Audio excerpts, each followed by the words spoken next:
Роза Әубәкірқызы 1964 жылы 19 қаңтарда Алматы облысы Күртаудан Ақши ауылында Ұлы Отан соғысының ардагері Есенұлы Әубәкір мен батырына елеулі еңбек еткен Сералы қызының Дүйсеннің отбасында дүниеге келген. Алдында әпкесі Сәуле, Жұмаділ, Жанаркүл, Жұмахан мен Рая, Қали, Ғалия мен Ғайния, арқасүйер ағапкелері мен қамқоршы інісі Бақыттың алдында 10-шы перзент болып туылып, үлкен, өнегелі отбасында өсіп тәлім-тәрбие алған.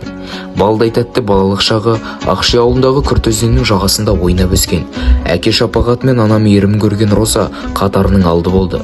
Табиғатынан мейірімді, қамқоршы, әрі адамгершілігі бойына тұнған қыз бала сонымен бірге үй шаруасына өте тыңғылықты әрі ұқыпты еді. Ол жастайынан зеректігімен, ерекше зейінімен, еңбекқорлығымен ерекшелене білген.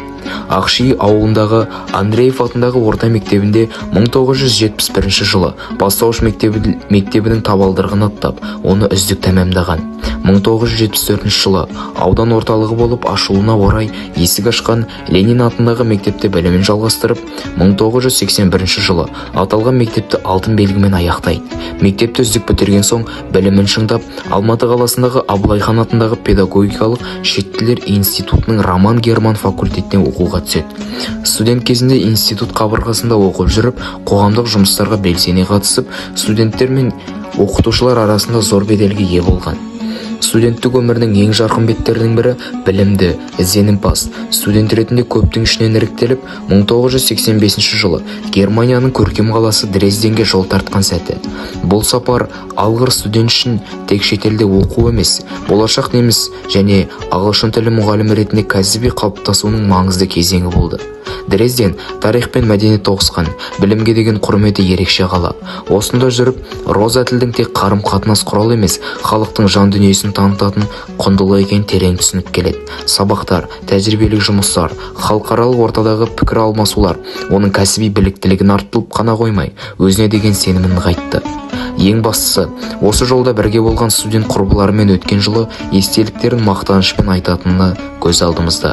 Әр ұлттың өкілімен достасып, бір мақсат қамтылу, бірін-бірін қолдау группаластарының арасындағы студенттік достықтың шынайы мәнін көрсетті. Ортақ сабақтар, қаланы бірге аралау, қызықты әңгімелер мен болашаққа құрған арман жоспарлар жүрегінде жылы естелік болып сақталды. Дрезденде өткен сол күндер оны тек жақсы маман болуға емес, ашық ойлайтын тұлға болуға тәрбиеледі. Ал 2000 жылы қыз Аружан өмірге келіп, ана болу бақытына ие болады. Қыздың дүниеге келген сәтінен бастап, ана жүрегінде ұстаздық пен аналық бір-бірімен үндесіп, қызына ең алдымен адам болуды үйретті. Ұстаз ана қызының жетістігіне қуанып, әрдайым оған сенім артты, қолдады. Сабақтағы шәкіртін қалай түсінсе, өз қызын да солай түсіне білді. Өмір жолында кездескен қиындықтарда ана сөзі қыз үшін шамшырақтай бақыт көрсетті. Ұстаз жолы тұтас бір ұрпақтың тағдырымен сабақтасқан ғұмыр. Осы жылдар бойы ағылшын тілі пәнінің мұғалімі білім саласына адал қызмет етіп, сан мыңдаған шәкірттің жүрегіне білімнің шамын жақты. Ол үшін ағылшын тілі жай пән емес, оқушыны әлеммен байланыстыратын, ой көкжиегін кеңейтетін өмірлік құрал болды. Әр оқушы жеке әлем, ал сол әлемнің есігін ашу ұстазға берілген үлкен аманат екенін сезінді. Өзі тәрбиелеген шәкірт жетістігін көрген сайын жүрегінде үнсіз мақтаныш сезімі оянатын. Ұстаз үшін ең үлкен марапат шәкіртінің биікке самғауы. Ұзақ жылғы еңбегінің нәтижесінде Роза Әубәкірқызы кәсіби шеберлігімен, жаңашылдығымен және табандылығымен ерекшеленеді. Ол түрлі деңгейдегі марапаттарға, алғыс хаттар мен құрмет грамоталарына ие болды. Алайда оның ең үлкен жетістігі ресми марапаттардан бұрын шәкіртінің өмірден өз орнын тауып, білім азамат болып қалыптасу еді. Оқушылармен қарым-қатынасы әрдайым жылы, әрі сенімге негізделді. Ол әр баланың мүмкіндігін көре білді. Әлсіз не демеу, ал озатына бағыт-бағдар берді.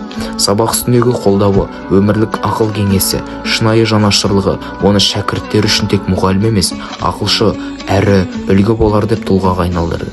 38 жылдық ұстаздық жолы маңдай термен, мейіріммен және адалдықпен өрілген өнегелі еңбек. Бұл есім білім саласының тарихында ғана емес, оның тәрбиесін көрген шәкірттердің жүрегіне мәңгі сақталды. Ардақты анамыз ағайынға бауырмал, туысқа қамқор, сыныптастары әріптестері мен ауылдастарына өте сыйлады. Екі немере сүйіп, мейірімін төккен асыл әже атанды. Ұстаз анамыздың ғибратты ғұмырын ұрпақтарын үлгі ету біз үшін үлкен мақтаныш. Анамыз Роза 2025 жылы 17 ақпан күні 61 жасында дүниеден өтті.